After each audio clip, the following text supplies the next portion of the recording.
Bonjour à tous. Bienvenue dans cette visite urbaine. Je voudrais saluer tout de suite Frédéric Vigouroux, donc le maire de Miramas, qui nous fait le plaisir d'être avec nous et qui va nous accompagner tout au long de cette visite. Peut-être quelques mots pour vous dire que ce quartier des Mailles que nous allons rejoindre dans quelques minutes est un quartier qui est très intéressant parce que c'est un projet de rénovation urbaine qui s'inscrit dans la continuité.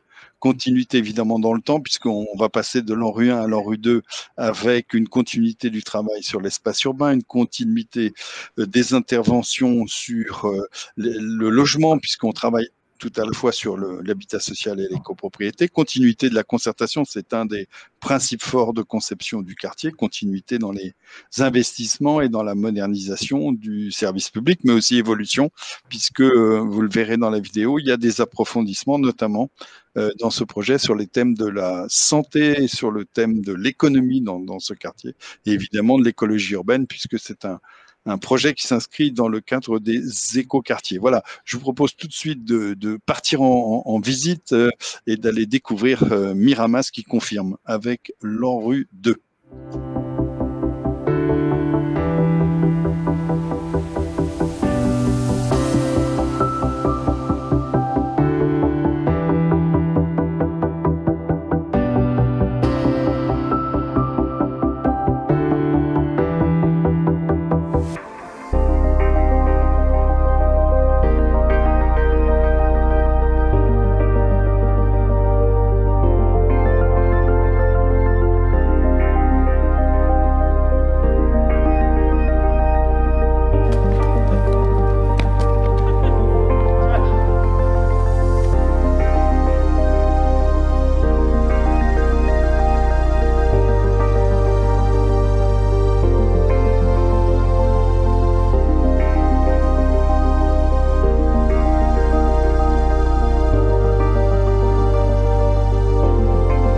Ce dossier de rénovation a été tellement un peu dynamique, relancé de façon très dynamique, que l'ANRU et l'ANA ont signé pour la première fois en France, le même jour, la convention à la fois pour les bailleurs sociaux de rénovation urbaine et pour les copropriétés. Et donc on a pu faire tout en même temps, ce qui a donné évidemment à ce projet une dimension tout à fait particulière. On l'a fait en pratiquement 5 ans. C'est un quartier beaucoup plus apaisé. Avant, il était entièrement refermé sur lui-même. Nous avons eu une baisse de la délinquance. On n'a pas de dégradation ici. Pourtant, il y a des murs et vous ne voyez pas de graphes. Ça s'est beaucoup apaisé. Bien sûr, il y a des côtés où on n'a pas tout réglé. On n'a pas réglé le chômage. Même si, avec l'activité économique de la ville, ça a permis un petit peu de mettre les choses en place. Mais on sent qu'il y a quand même une vision de son habitation, une certaine fierté d'habiter ici, qui est très importante pour redonner confiance aux gens, et notamment quand ils vont chercher un travail ou ailleurs. Ici, c'est une adresse qu'on ne nous donnait pas, et aujourd'hui, on la donne, et c'est une bonne chose.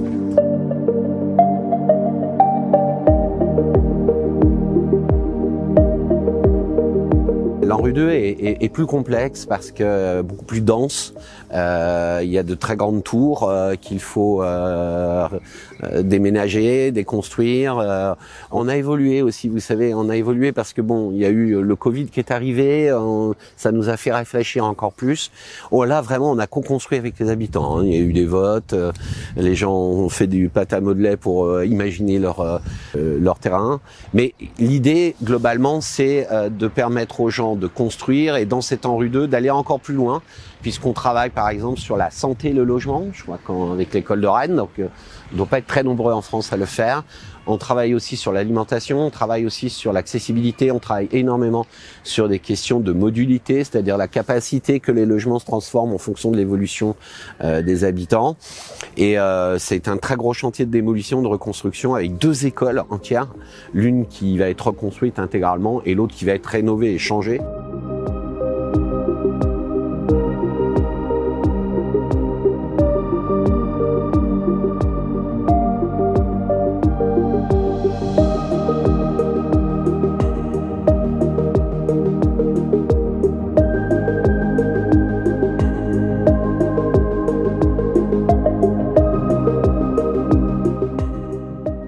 Sur les différents principes qui sont à mettre en œuvre et à prendre en compte dans le projet, il y a l'aspect central qui est vraiment l'intervention sur l'habitat, le logement, mais après il y a aussi tous les leviers qui vont permettre d'améliorer la qualité de vie dans le quartier. C'est les transports, les déplacements, l'accès à la formation, l'emploi, la qualité de l'espace public. Ce qui était intéressant, c'est qu'en fait l'équipe s'est vraiment saisie d'un retour d'expérience, a pris le temps de poser un peu quelles étaient les forces de ce projet et puis les difficultés qu'ils ont rencontrées. Il y avait des points forts dans le premier projet de l'ANRU 1 avec une prise en compte des problématiques d'enclavement du quartier, avec notamment le mail piéton sur lequel on est situé là.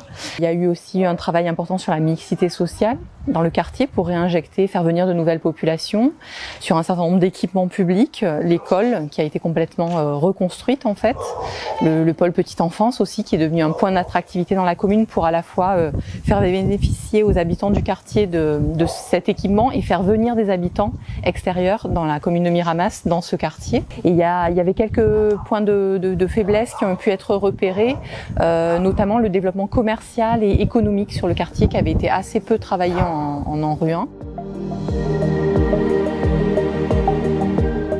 Comme ils ont eu la démarche de rentrer dans la labellisation écoquartier pour le projet ANRU 1, ça leur a permis aussi d'un peu plus approfondir cet axe de l'écologie dans le quartier. Et donc ils ont aussi rentré le quartier de la Maille 1 en démarche de labellisation écoquartier. Et ça s'articule notamment avec une démarche sur l'urbanisme favorable à la santé, qui a été coportée avec l'ARS aussi, et qui permet de réfléchir à finalement comment on génère des espaces publics, des cheminements qui donnent envie aux gens de se déplacer, de bouger avec des modes actifs plutôt qu'avec la voiture.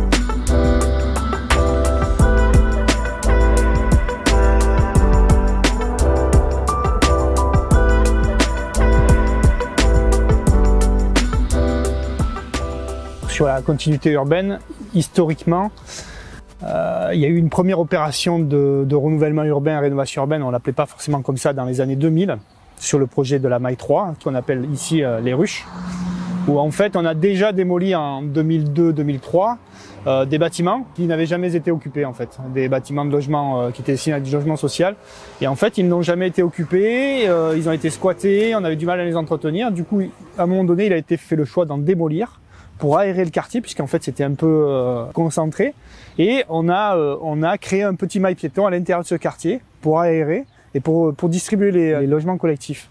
Quand on a créé ce mail piéton, on a eu une amorce d'un cheminement piéton, et on s'est appuyé sur ce cheminement piéton pour créer le mail piéton central du quartier en rénovation urbaine, renouvellement urbain de la Maille 2, celui qui a été étiqueté ou labellisé en rue dans le premier en rue. Puis on s'est dit pourquoi pas poursuivre cette logique piétonne de déplacement en mode actif et la poursuivre jusqu'au centre-ville. Donc elle a été inscrite dans le PLU, document d'urbanisme. Donc à partir de là, quand on a créé ce cheminement, il fallait démolir. Donc on a démoli un certain nombre de logements sociaux et on a aéré le quartier, on a redistribué les ruelles.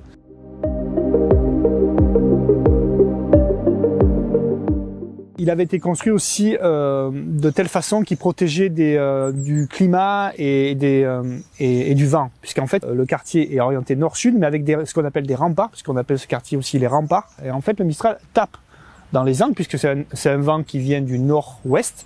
Il se disperse, il rentre pas à l'intérieur du quartier. Et tout l'intérieur du quartier est protégé. Et c'est là où on retrouve du logement individuel. Ce qui n'avait pas été imaginé à l'origine, c'est toutes les questions d'accessibilité. L'accessibilité pour les gens, PMR, puisqu'on a une déclivité importante sur le quartier, donc ça n'avait pas été bien vu. L'accessibilité des pompiers, des services de sécurité, ça avait été mal vu, et il n'avait pas été tout à fait terminé. Et puis ce qui n'avait pas été anticipé, c'était la place de la voiture. Donc on a redonné une vocation piétonne à ce quartier. Donc on l'a rendu plus lisible, moins dense, piéton, et on est intervenu aussi sur les logements, puisqu'on a fait de l'isolation par l'extérieur. Ça a permis des économies de charges sur des locataires, des copropriétaires, de plus de 30% sur leur facture. Donc ce qui est pas négligeable sur un quartier d'habitat social ou quartier prioritaire de la politique de la ville, ce qui est pas rien. On a fait aussi rentrer le bus à l'intérieur, on a mis un peu d'énergie renouvelable avec des panneaux solaires thermiques, des toitures végétalisées. Ici, on a un bassin de récupération de ces eaux. Et là, vous avez un aqueduc qui ne fonctionne plus depuis des dizaines d'années. L'idée de l'ANRU 2, c'est de remettre en activité cet aqueduc, d'acheminer l'eau jusqu'à la maille 1, l'ANRU 2 en fait, pour à la fois rafraîchir le quartier, irriguer la végétation et avoir un petit volet ludique pour les habitants. Donc c'est vraiment un je pense, c'est un des beaux projets de l'ANRU 2.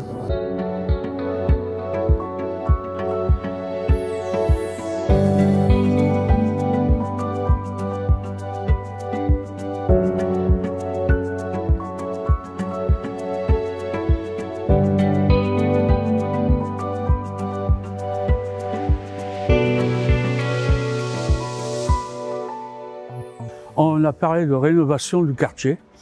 Donc, bon, j'ai dit, qu'est-ce qu'ils vont faire? Il y a eu l'isolation qui a été refaite. Ça, c'est très intéressant. Hein, donc, un gain de, je vais dire, d'énergie. C'était plus neuf. Voilà, ça avait été refait. L'électricité a été refaite. Sinon, c'était l'extérieur. Le quartier, c'était un vrai labyrinthe avant aussi. Maintenant, c'est espacé.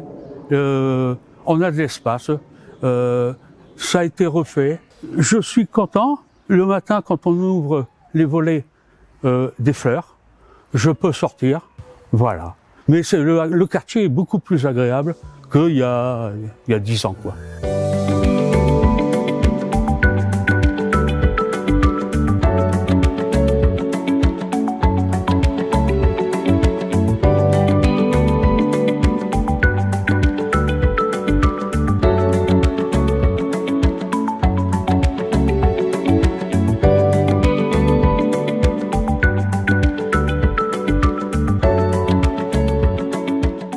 L'objectif, à la différence du nouveau programme sur l'ANRU en phase 1, on avait la possibilité de reconstruire sur site.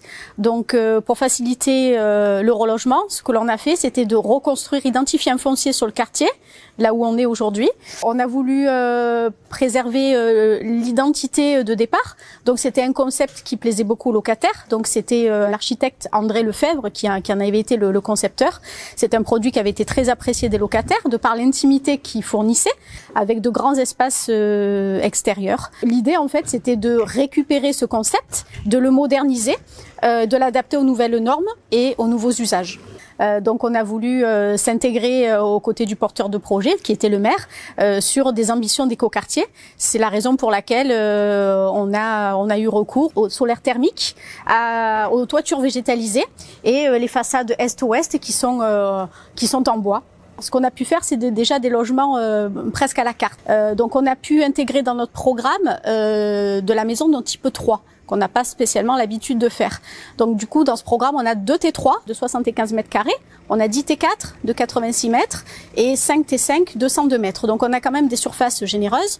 Tous les patios sont équipés de 2 cours et l'intérieur des logements est très très bien conçu. On a peu de surface de distribution pour rendre les surfaces de vie beaucoup plus généreuses. Et on a ce qu'on appelle la dichotomie jour-nuit, c'est-à-dire qu'on a des espaces de vie qui sont complètement dissociés des espaces de nuit, avec des murs maçonnés, avec donc du coup une insonorisation qui est optimale. On a aussi des séjours qui sont généreux, ils sont tous à peu près de 30 mètres carrés, ils sont traversants, donc ça favorise la ventilation naturelle, on lutte contre l'effet d'enfermement.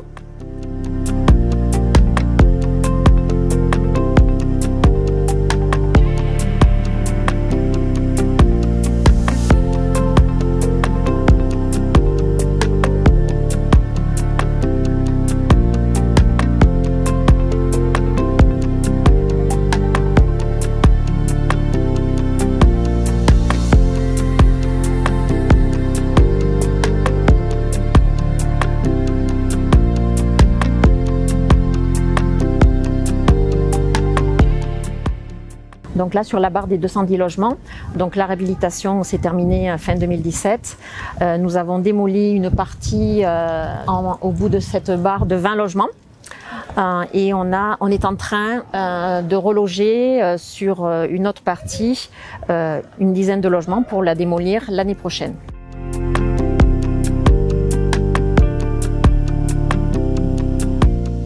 Après les démolitions qui vont permettre donc de désenclaver cette partie nord du quartier et permettre la jonction entre les deux mailles pour favoriser les cheminements piétons, nous terminerons par l'aménagement des espaces extérieurs, l'aménagement des pieds d'immeubles avec des jardins privatifs, logements au rez-de-chaussée, et également la création d'îlots résidentiels où nous permettrons de résidentialiser en mettant du stationnement arboré pour lutter contre les îlots de chaleur. Et nous avons mis, au-delà de l'objectif qui est d'améliorer le cadre de vie et le confort des gens, 2 axes. La maîtrise des consommations énergétiques, donc un label niveau BBC en termes de thermie, donc énormément de travaux liés à l'isolation, et un second axe, c'est-à-dire qu'on a travaillé sur le maintien des personnes âgées à domicile. Donc on a adapté 24 logements avec des salles de bain et des WC adaptés, ce qui est plus de 10% du parc au total.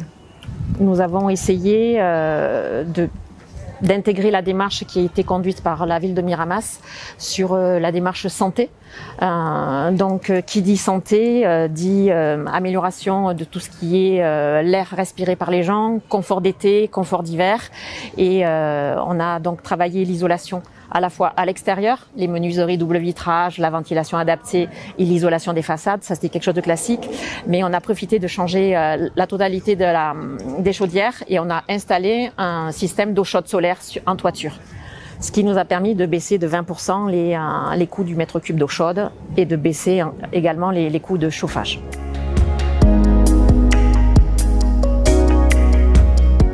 On a fait un pas et puis je pense que voilà, lorsque nous ferons les aménagements d'espace extérieur, je dis toujours c'est le ruban sur le cadeau. C'est ce qui permet voilà, de finir le traitement d'une zone dans un quartier et de valoriser la totalité du secteur. Et en travaillant également avec ses habitants, on s'est aperçu que dès qu'on les intégrait dans la démarche, ils étaient vraiment très positifs dans la construction et on a gardé, grâce à cette réhabilitation, des liens que nous n'avions pas au départ.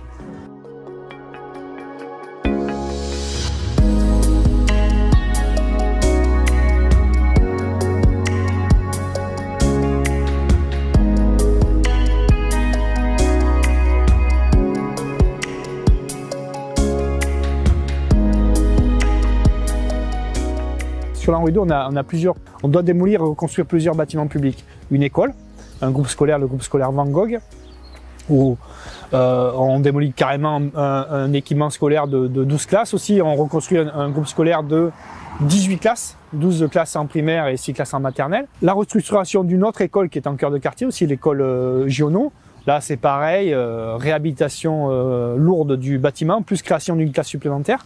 Et démolition d'un centre social, centre socio-culturel Jean Giono, reconstruction d'un bâtiment qui va l'héberger. En fait, l'idée c'est de construire un bâtiment qui va accueillir le centre social, mais aussi qui va accueillir 2 autres services de la ville, la Maison du Droit, qui est dans le quartier de la Maille Mercure, qui est touché par la rénovation urbaine de l'opération, plus le service des étrangers, qui est un service aussi de la ville, qui est offert aux populations étrangères qui sont en recherche de papier. Et du coup, tout ça, on va le réunir dans une même entité et faire une espèce de, un gros bâtiment destiné au service à la population.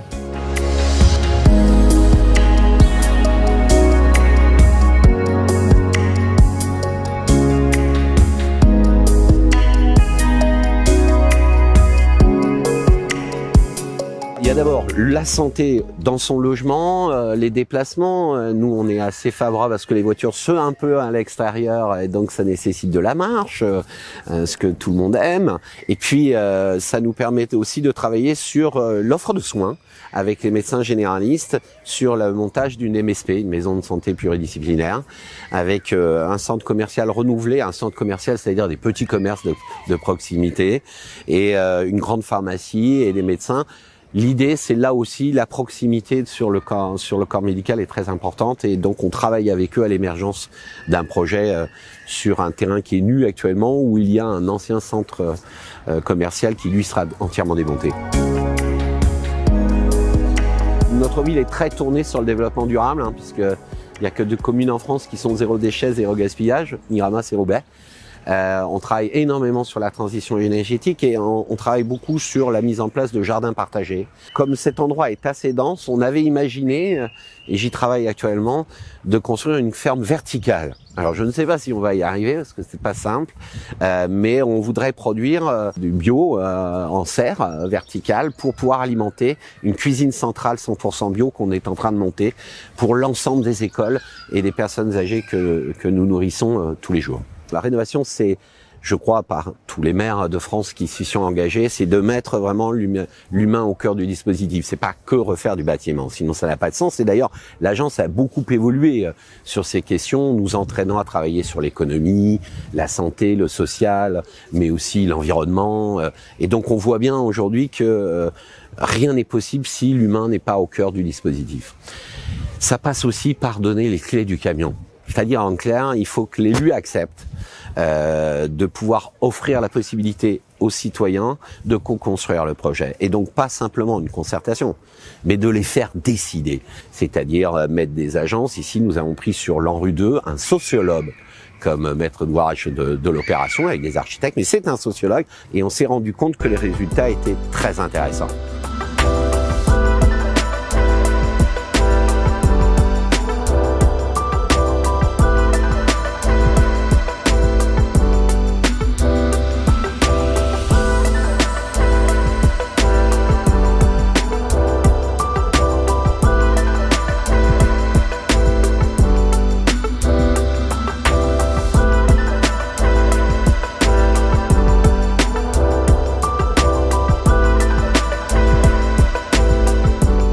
Je m'intéresse au projet depuis le début. J'ai fait partie des premières personnes à venir dans les réunions. Donc ce qui a été vraiment génial dans ce cas-là, c'est qu'il y a eu une co-construction. C'est-à-dire que les habitants ont été invités à donner leur avis et leur positionnement. Chose qu'on a faite. Moi, j'ai demandé à ce qu'on détruise ça. Même moi, j'ai demandé à ce qu'on me détruise, qu'on me repositionne là-bas, clairement. Donc cette co-construction, c'est vraiment quelque chose de très valorisant pour nous, les habitants.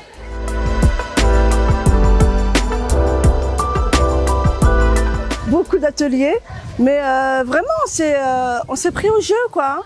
Donc, c'était une maquette et on déterminait quel bâtiment va sauter, où se positionner, où va être l'entrée de l'école. L'école, là, on va la démolir, on va reconstruire ailleurs. J'ai l'impression qu'on y a mis notre grain de sable aussi, nous, à notre petite échelle, mais on a été entendus, clairement. La parole des habitants, c'était vraiment important parce que on traverse ce chemin, mais tous les jours, quoi. Moi, je travaille là, j'habite là, mes enfants vont à l'école dans le quartier, je vais au centre social du quartier, au collège du quartier. Il n'y a pas mieux que nous, habitants, à dire j'aimerais bien avoir un banc là parce que c'est un passage, j'aimerais bien détruire ce bâtiment pour avoir plus de visibilité sur l'autre côté.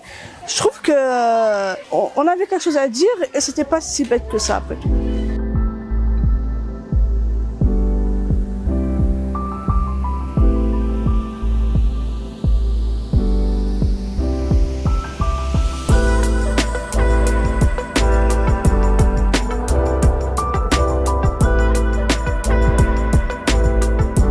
La critique est assez facile. Moi, je voudrais quand même dire que l'Agence nationale de rénovation urbaine, c'est une très belle idée qu'a eu Jean-Louis Borloo à l'époque, qui a été au fil du temps amélioré, développé. C'est un très bel outil. C'est quelque chose qui nous permet de nous mettre à rêver un peu les années qui suivent.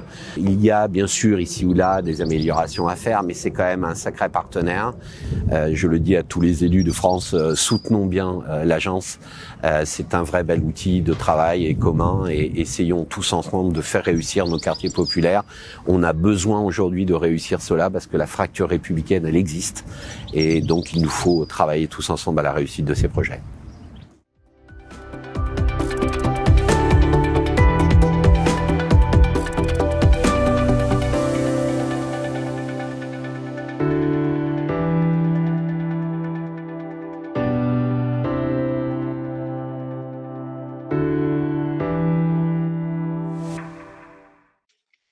Voilà, merci à tous ceux qui nous ont rejoints. Nous retrouvons pour débattre. On a vu cette nouvelle réalité de ce quartier de Miramas, je voudrais tout de suite saluer Frédéric Vigouroux et que je remercie. Donc, vous êtes le maire de Miramas. On vous a écouté dans cette vidéo. On va revenir sur un certain nombre de sujets. Et puis, à vos côtés, Jérôme Marcillac, qui lui aussi nous a fait ce tour d'horizon, cette visite durant la vidéo. Et il est chargé de mission rénovation urbaine et politique de la ville à la métropole Aix-Marseille-Provence. Voilà, avec tous les deux, on va pouvoir approfondir.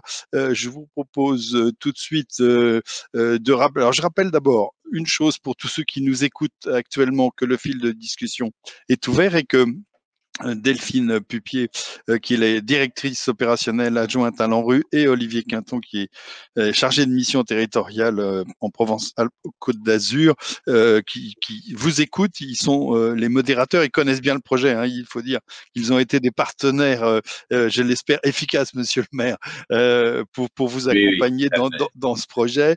Donc, je vous propose tout de suite peut-être une première question, de revenir sur un sujet que vous évoquez. Vous dites, et c'est un participant qui nous dit, le maire nous indique qu'il y a un sociologue pour élaborer le projet.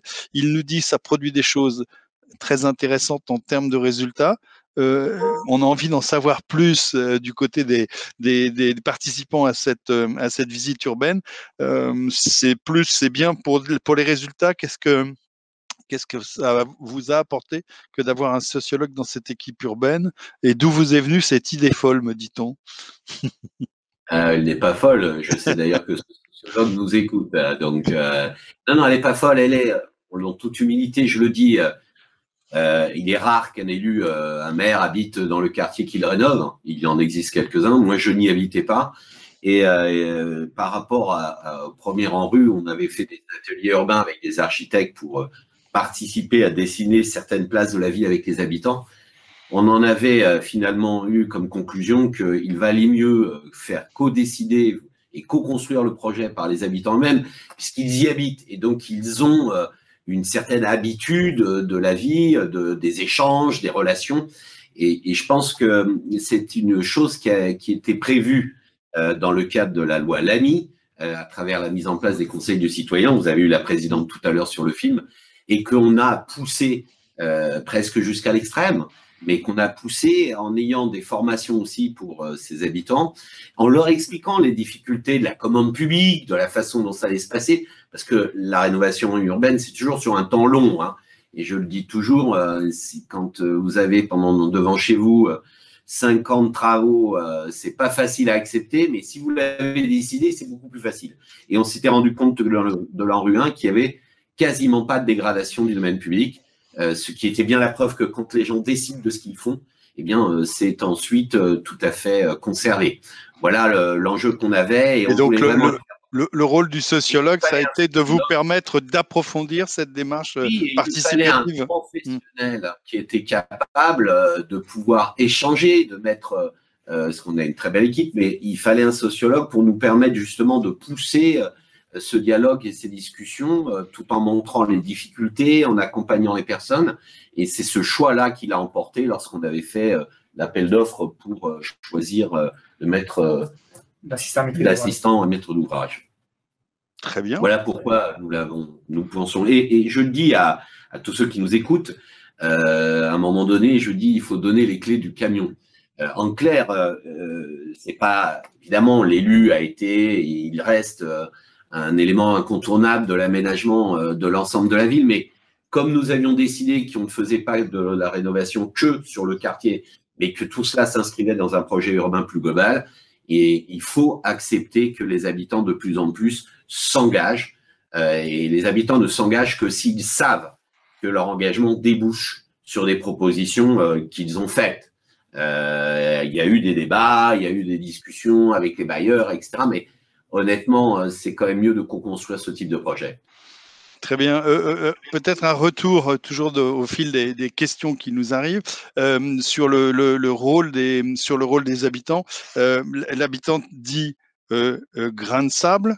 on entend peut-être aussi grain de sel. En tout cas, on est entre les deux des fois, et c'est intéressant d'utiliser les deux.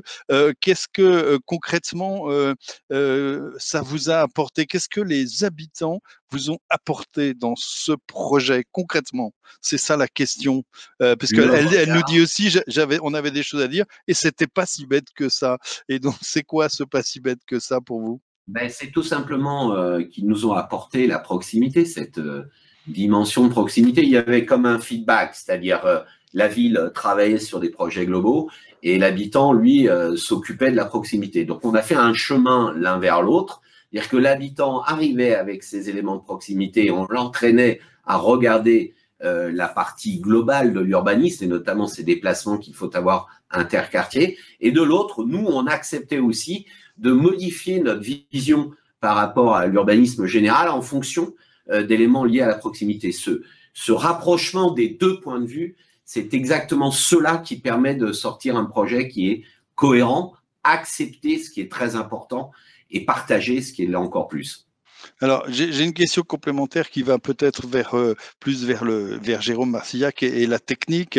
Pour cette concertation, il y a toujours des questions de périmètre, il y a aussi des questions de parties prenantes au-delà des habitants. Alors, la question, c'est quelle méthode, quelle échelle de territoire avez-vous choisi pour travailler à la concertation dans ce quartier? Concrètement, voilà, c'est Valérie Talamona de Romainville qui a envie de savoir quelle méthode vous avez utilisée, comment vous avez défini les périmètres et les parties prenantes que vous avez associées. Peut-être Jérôme Marcillac sur ce sujet. Complémentaire l'un et l'autre. Ouais. Oui, on a travaillé en mode projet. Hein. Donc, du coup, on est parti sur toutes les étapes du mode projet, du diagnostic à perspective, prospective, programme, pré-programme, programme et projet. Donc, la méthode utilisée, c'est le mode projet avec des diagnostics en marchand, des diagnostics partagés. Ensuite, le périmètre, on s'est quand même contraint au périmètre projet de l'opération. On a élargi, on n'a jamais interdit aux habitants de participer aux ateliers. Mais on a quand même associé, on a été plus large que le périmètre projet pour les habitants. On a associé les conseils de quartier, les conseils citoyens, puisque le conseil citoyen rayonne sur tout le quartier prioritaire de la politique de la ville. On a aussi associé les techniciens et les élus. Donc, c'était des ateliers partenariaux, en fait, collégiales, où en fait tout le monde s'exprimait et on a confronté les points de vue des uns et des autres. Ça ne s'est pas résumé à des ateliers habitants, ça s'est résumé à des ateliers de travail, mais participatifs à l'échelle de la ville. D'accord, avec une démarche de partage de points de vue et de contraintes, puisque Monsieur le maire le rappelait tout à l'heure, on est sur des projets longs avec contraintes qu'il faut souvent pouvoir redécrire.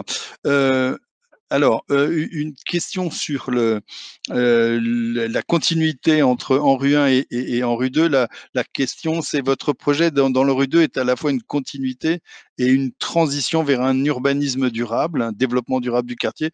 Quels sont ou quels seront les signes les plus visibles, les plus concrets pour les habitants de cette évolution du projet? Alors, on a vu le petit canal tout à l'heure. Si j'ai bien compris. Il y a le petit canal. Écoutez, je pense qu'on a appris de l'Anru 1 d'abord le fait que les îlots de chaleur étaient à prendre en compte et qu'il fallait peut-être envisager des espaces publics moins minérales.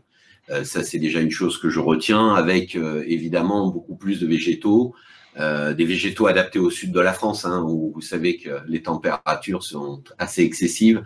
C'est aussi les modes de déplacement. C'est aussi la façon de concevoir les relations entre le quartier et la ville et les autres villes aux alentours, la ville et les centres d'emploi aussi, puisqu'on a un BHNS qui va passer sur le quartier. On a aussi imaginé que les modes de déplacement doux prendraient le pas. D'ailleurs, renforcé avec l'épisode Covid, hein, on voit bien que les gens ont redécouvert la marche. Ils étaient contents de sortir pendant 1 heure, mais ça nous a permis aussi de regarder un peu ces éléments-là. Bien sûr, tout ce qui est habitat, la santé dont on parlait tout à l'heure, qui est un sujet quand même majeur. On va y revenir. Ouais.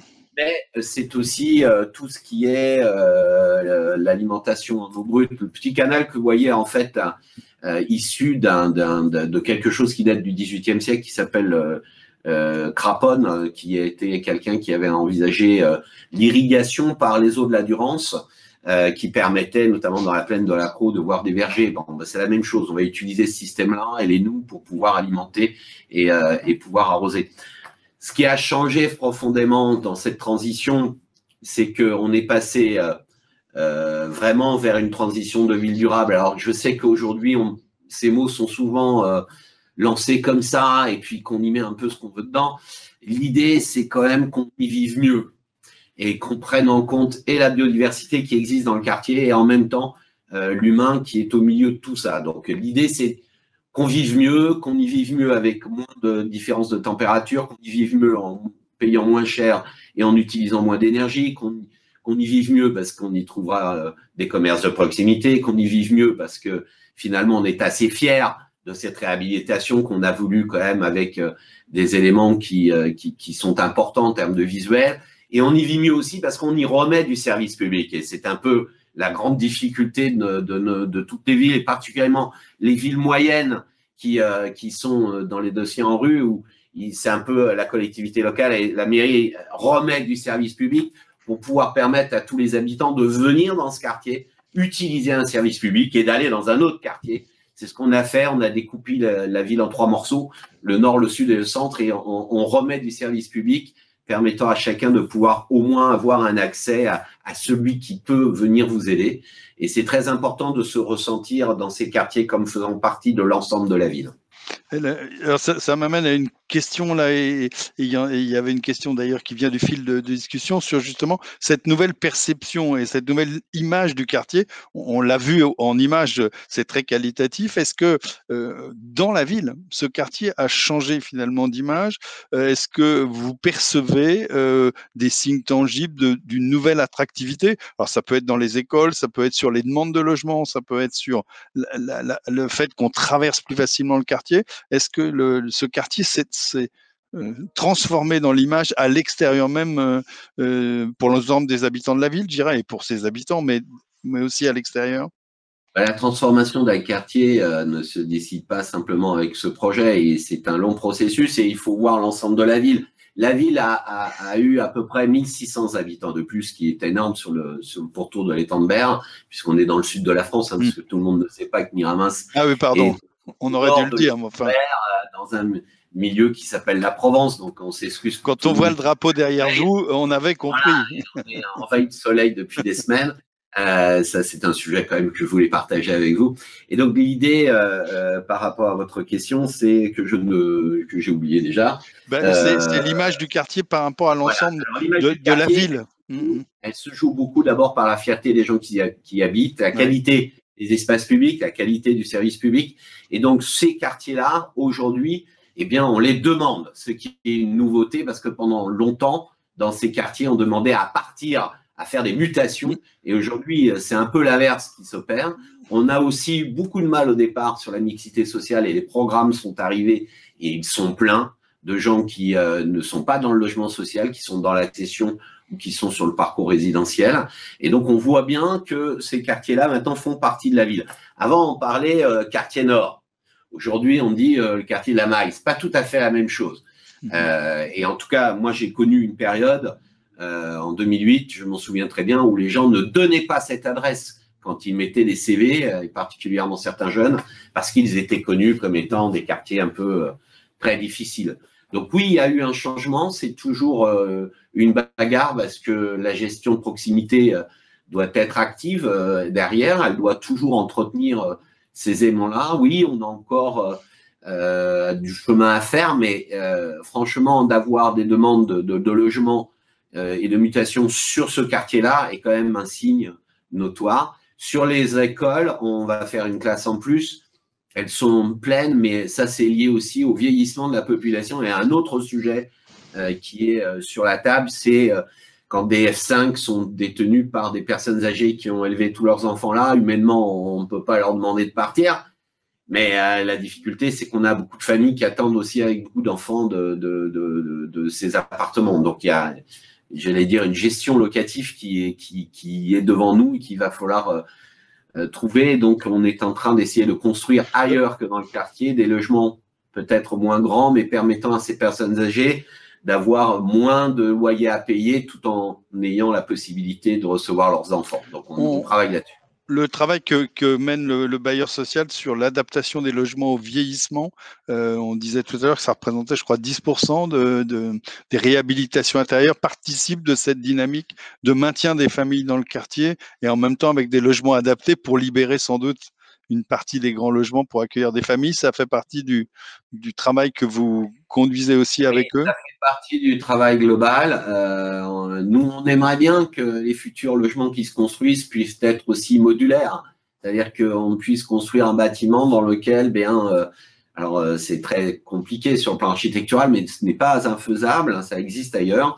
Vous avez deux personnes qui prennent un T2, puis ils ont un enfant, ils veulent un T3, et donc la question, est-ce qu'on peut moduler certains logements dans le temps? C'est une question qu'on a sur la table, qui n'est pas évidente pour les bailleurs sociaux non plus, parce qu'ils ont à la fois leurs difficultés et en même temps une certaine massification de logements qui doit continuer. Donc, on essaye d'avancer. Sur les travaux qui ont été faits à l'OJIREM, que vous avez entendu tout à l'heure, c'est vraiment une adaptabilité qui a été faite pour ces personnes pour qu'elles restent au sein de leur logement.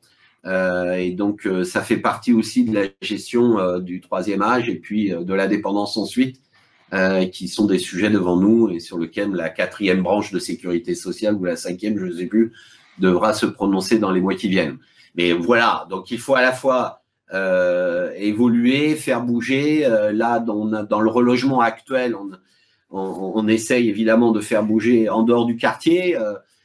C'est toujours pas toujours facile. Car les gens sont toujours très attachés, mais quand ils découvrent un logement neuf, dans un environnement différent, ils le prennent aussi. Donc, c'est tout un travail qui est fait par les équipes de Mousse et des bailleurs qui n'est pas simple en ce moment parce qu'on a eu énormément de demandes sur la ville et ça bouchonne un peu, mais on va y arriver. On va y arriver. Alors, il nous reste plein de sujets. On a un quart d'heure encore à passer ensemble. Il y a plein de sujets que je voudrais qu'on puisse aborder. Il y a effectivement ce travail que vous conduisez sur l'urbanisme de la santé, avec, je crois, une AMO spécifique. Complémentaires. Donc les thématiques qu'il y a dans le logement, si j'ai bien entendu la vidéo, avec les bailleurs, là encore, confort d'été, confort d'hiver, mais aussi sur l'offre de soins avec les professionnels, mais aussi sur les compléments d'implantation de la pharmacie. Est-ce que vous pouvez nous dire où vous en êtes sur ce sujet qui est un marqueur fort du projet que vous conduisez aujourd'hui? Concrètement, ça se passe comment? L'AMO joue quel rôle à vos côtés? Comment est-ce que ça se développe? Peut-être Jérôme Marzillac, sur cet aspect-là particulier du projet? Alors, sur l'AMO, c'est de l'urbanisme favorable à la santé. D'accord. L'action précise. Donc, on s'est inscrit dans cette démarche depuis 3 ans, en phase protocole en rue. Et on a monté un petit groupe de travail au départ avec le HESP, l'école des hautes études en santé publique de Rennes, le CRES-PACA, qui est le bras armé de l'ARS en matière de formation en région PACA, et notre assistant à maîtrise d'ouvrage et l'équipe projet en rue sur comment on pouvait travailler sur cette question de la santé dans le cadre de ce projet. Donc aujourd'hui, on est arrivé à un diagnostic et on a défini des déterminants en santé sur lesquels on veut faire un focus de toutes nos opérations. Que nos opérations fassent un focus sur ces thématiques-là, sur ces déterminants-là. C'est quoi, excusez-moi, c'est quoi un déterminant santé? Déterminants, les 4 exemples, les 4 déterminants qu'on a établis sur ce quartier sont l'activité physique, l'activité physique, la cohésion sociale, l'accès aux soins et la qualité de l'air intérieur-extérieur.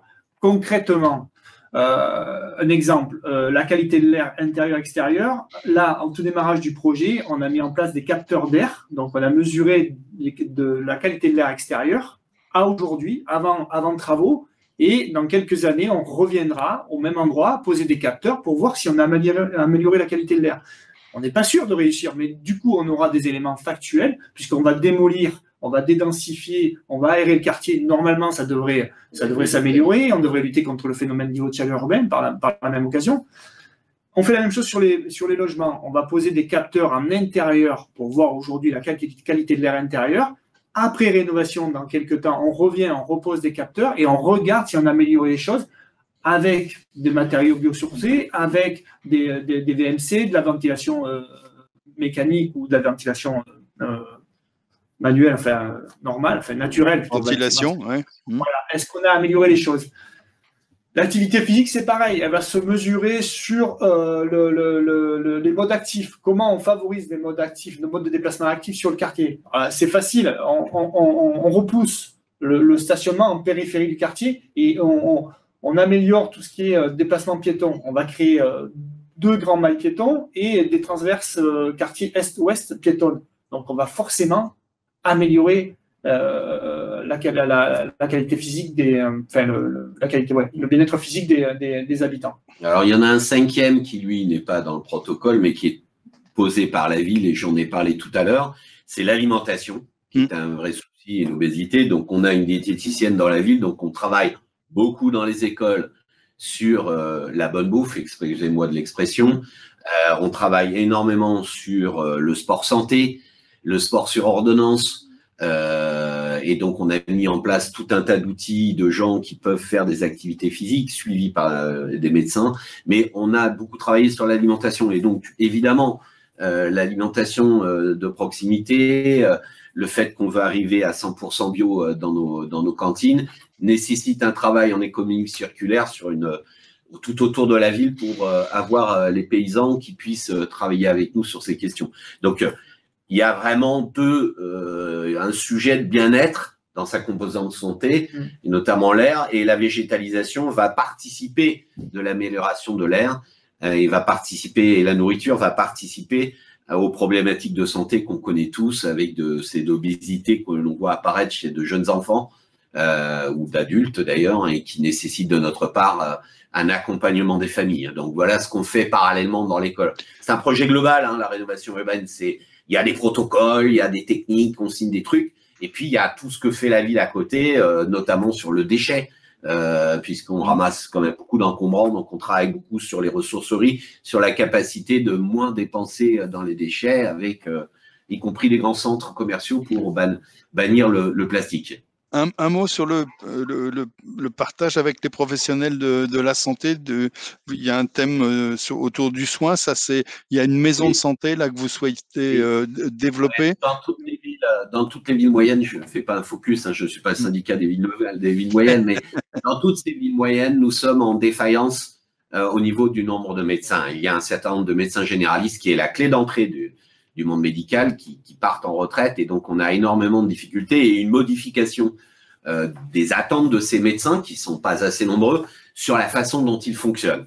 Et donc on a beaucoup travaillé avec des médecins généralistes déjà implantés, notamment le centre médical qui se trouve au milieu du quartier, pour mettre en place une maison de santé pluridisciplinaire que l'ARS a décidé de faire, et sur lequel on va regrouper des médecins pour qu'il y ait une proximité entre l'habitant et le médecin. Et ce qui nous intéresse aussi, c'est de travailler avec eux. Je vous parlais du sport sur ordonnance.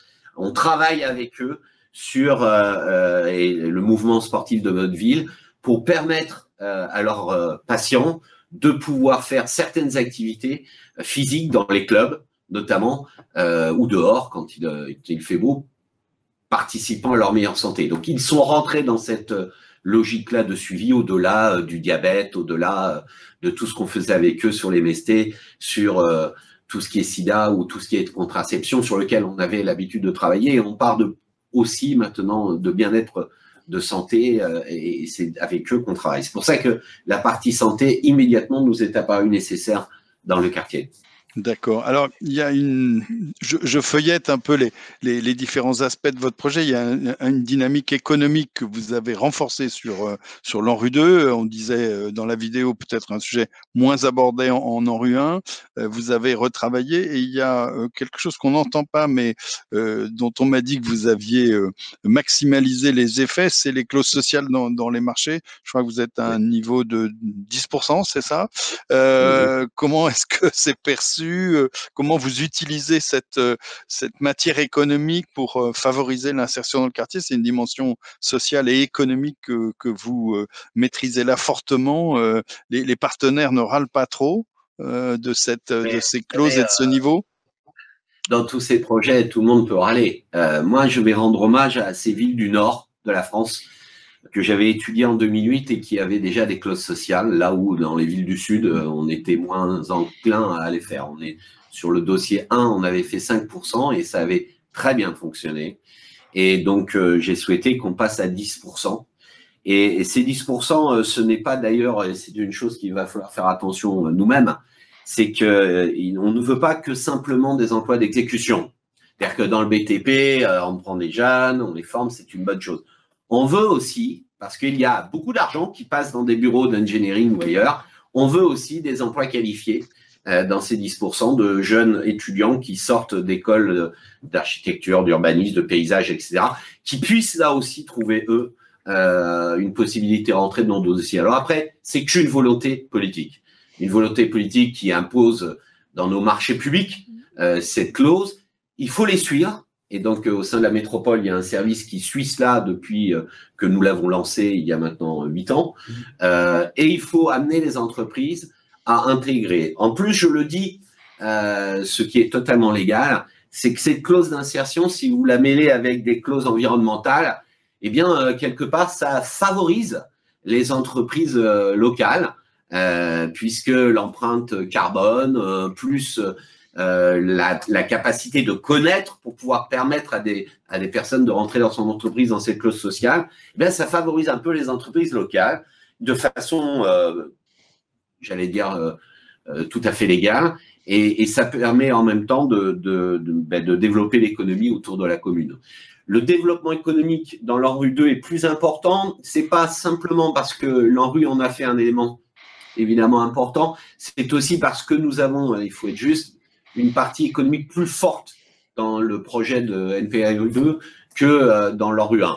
Et c'est pourquoi nous avons travaillé. Mais en même temps, de l'autre côté, dans la partie du quartier, nous avons dans une ancienne gendarmerie tout un travail qui est fait actuellement de mise au point pour qu'il y ait à la fois des entreprises d'insertion ou d'économie sociale, mais aussi des incubateurs d'entreprises nouvelles dans le domaine du développement numérique, etc., sur lequel on est en train de travailler. C'est en plus l'avantage, c'est que le bâtiment est à la ville, donc elle peut faire un peu ce qu'elle veut. Et donc, on est en train de travailler sur ces aspects-là et on espère bien avoir donc des pôles de développement économique à l'intérieur du quartier. Mais le quartier lui-même dans la ville, vous savez, notre ville fait que 25 km². On la traverse assez rapidement et à moins de 600 mètres à vol d'oiseau, il y a 2 grandes zones d'activité qu'on est en train de pousser. L'une est déjà en place et représente environ 1000 employés. Et de l'autre, on l'a fait d'ici 2 ans, qui permettra un village d'artisans et de petites entreprises qui permettra de développer les emplois de proximité. Alors, il y a une question plus générale, peut-être plus globale, qui est la suivante. Finalement, dans ce quartier, il y a toute une dynamique qui apparaît comme très cohérente, très emboîtée, au-delà du projet urbain et des traductions concrètes sur l'habitat et sur l'urbanisme. Cette dynamique, et à un moment donné, l'ANRU ou ces projets s'arrête ou en tout cas s'achève. Comment est-ce que vous envisagez de pérenniser cette dynamique, parce qu'elle s'est sourcée dans des opérations avec des moyens particuliers? Comment vous envisagez l'avenir hors ANRU? Alors d'abord, j'espère que l'ANRU continuera, parce que je suis déjà en train de réfléchir à un ANRU 3, puisqu'en fait, on rénove toute la ville. Hein, donc, en fait, je pense que l'ANRU a permis, d'abord, je dois les saluer, des gens qui sont devenus très professionnels de l'aménagement, pluridisciplinaire. Je ne dis pas ça parce que M. Martillac est à côté de moi, sinon il va prendre la tête comme ça. Mais honnêtement, on a des équipes qui ont été très professionnelles, qui sont souvent d'ailleurs des gens qui ne sont pas fonctionnaires, qu'il faudra suivre par la suite parce que c'est des compétences qu'on a acquises et ce sont des gens précieux. Deuxièmement, ça nous a fait réfléchir sur l'ensemble de la ville. Donc, en fait, si vous voulez, la pérennité de notre travail se fait dans d'autres secteurs de la commune de la même façon de type de projet, de participation et de co-construction. Et comme je vous le disais, j'ai encore un troisième quartier sur lequel on réfléchit, parce qu'il faudra évidemment y réfléchir vite. Et je pense que l'agence continuera et nous permettra de nous proposer dans quelques temps un projet 3. Parce que, vous savez, nos villes ont besoin de beaucoup de moyens pour se rénover, et on a vu lors des dernières échéances qu'on a tous intérêt à faire attention à cette fracture républicaine. Et puis ensuite, c'est le service public qui s'installe, c'est le travail de la ville de tous les jours, c'est la propreté, c'est le nettoyage, c'est l'animation, c'est les centres sociaux, c'est les associations sportives. Et comme on a créé tout cela au milieu, dans la nouvelle école de l'ANRU 1, on a créé tout un espace sportif qui permet justement de faire en sorte que la vie, elle s'est jamais arrêtée pendant les dossiers de l'ANRU. Mais elle est meilleure aujourd'hui et elle le sera encore mieux demain, mais on n'évacue pas évidemment les problèmes sociaux, les problèmes que nous rencontrons autour des familles monoparentales, les problèmes liés à la difficulté de certaines femmes aujourd'hui, qui sont vraiment très importantes suite à ce Covid. Toute la société n'a pas changé, je n'aurais pas cette prétention. Mais quand vous êtes déjà dans un espace de vie, dans un logement décent, ce qui n'est pas le cas de toute la ville, et que, bon, même s'il y a des difficultés, vous partez pas de la même façon pour aller chercher un emploi ailleurs que lorsque vous êtes dans un quartier pourri et qui a une très mauvaise réputation. Et donc, il faut travailler ça, c'est du très long terme, mais l'ANRU, vous savez, ça n'a pas été créé pour 3 semaines. Hein. Absolument. Visiblement, vous avez je sais pas, des followers, ou en tout cas, on a plein de messages. D'abord, je vous le dis pour vous féliciter, d'abord, de tout ce que vous venez de dire et la chaleur dans laquelle vous l'avez formulé. On a des belles réussites, un grand bravo pour cette concertation avec les habitants. La diminution d'énergie dans l'habitat est un vrai plus. J'espère que votre projet d'agriculture et de redistribution aux écoles pourra aboutir. Oui, c'est un projet que vous signalez d'ailleurs dans la vidéo. Vous dites, j'ai un projet de ferme horizontale, non, de ferme verticale agricole. Oui, là, ouais. J'en profite pour dire oui, à tous ceux qui veulent voir, nous sommes preneurs de solutions. Nous cherchons une solution privée en partie pour pouvoir nous aider à monter ce dossier dans plein cœur de quartier. Je sais que dans le nord, dans l'est, il y a des opérations, et même en Île-de-France, j'entendais Romainville tout à l'heure, nous sommes preneurs. Si vous pouvez nous envoyer, c'est fait pour ça aussi ces visios, si vous pouvez nous envoyer des contacts, nous cherchons absolument, nous avons des débouchés par contre qui seront là, mais nous avons besoin de constructeurs dans ce domaine et de gens qui peuvent venir. Vous savez, la puissance publique ne peut pas tout. Et donc, n'hésitez pas à nous renvoyer des messages, notamment à Monsieur Marcillac, qui galère un peu sur ce dossier que je lui ai demandé.